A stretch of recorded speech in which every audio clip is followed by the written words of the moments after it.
Hey guys, and today we're going to be checking out the AKG C214 large diaphragm condenser microphone. Shout the weirdo on the beat. Clan out of people's BBG. Now this is the honorary little sister to the renowned AKG C414, which is used for vocals in studios all over the world really. But today our focus is going to be a little more on what I would use it for, and that's voiceovers. Quickly taking a look around the mic itself, apart from the really solid build of it, it's got a few neat features like a loudness pad and a low cut filter, so those are there for you to use if you need them.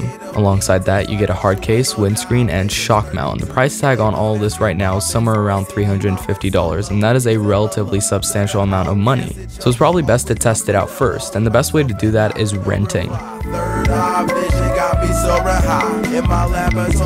Head on over to MicRentals.com and take a look at the large selection of microphones for all types of situations, from shotgun microphones for filmmaking to lavaliers, dynamics, condensers, and pretty much anything you can think of.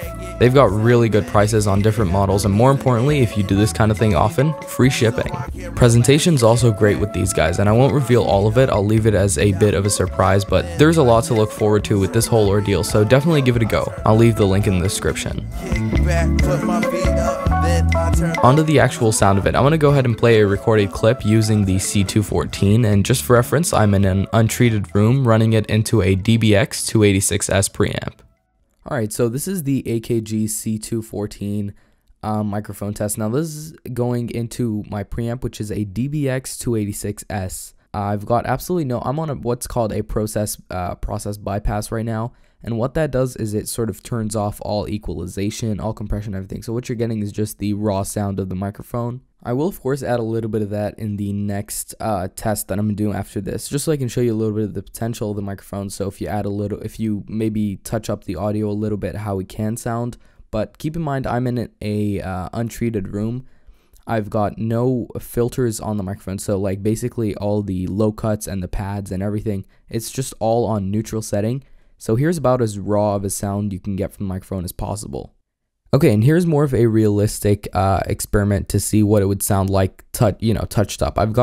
I'm not doing anything in post to the sound, but I've got a preamp that has compression, which I'm using. I'm also using a de-esser to cut out some of that sibilance. I've also got a gate on here and some EQ. So you can see that it's a treble heavy mic off the bat, but really it's a case by case thing. So you can't just judge it, based on one test for everything. Right, so make of that little test what you will, but here are my thoughts on it. The AKG C214 is a very good microphone for vocals, even voiceovers. It does have a little bit of a brighter tone to it, and it almost seems like there's a portion of that top end that isn't being filled well with my voice. And for that reason, there are options that would suit certain people a little better. Me, for instance, or any other relatively low and thick voice would be better off on a different microphone, but as far as a female voice, this is a microphone that'll capture so many of the nuances and details in your vocal that I really don't see a better option out there, at least not for a price anywhere close to this. That brings us to the end of the video, and drop a like down below if you enjoyed this review. I've got many more coming your way, so be sure to subscribe to not miss out on those. Apart from that though, thank you so much for watching, and I'll see you in the next one.